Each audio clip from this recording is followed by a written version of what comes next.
Braucis pie mums Volvo 220, kuram arī kadeni mainīsim.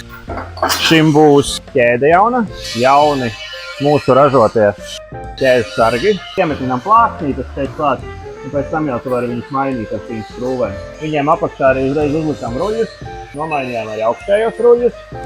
Šeit klients vēlējās nomainīt sānu pārvadu. Viņš viņu bija jau iegādājies, bet viņam vairs neder tā zvaigzne, kas oriģināli šim traktoram ir paredzēta. Mums noliktavā bija tieši vairāku veidu zvaigznes, nav jākavē laiks uz nekādām piegādēm un pasūtīšanu. Papildus tam arī veicām diagnostiku un izvelkot ārā spriegotāju ar vadriteni, sapratām, ka spriegotājam atstari ir salūzusi un cilindrs, kas viņu atspriego, kur smēriet iekšā, tas bija sarūsējis pārāk daudz, līdz ar to nomainījām arī spriegotāju, lai viss strādātu, un uzreiz uzlikām arī jaunu vadriteni. Tam pašam ekskavātoram otru pusi mainīsim, te mums ir arī visas detaļas sagādātas.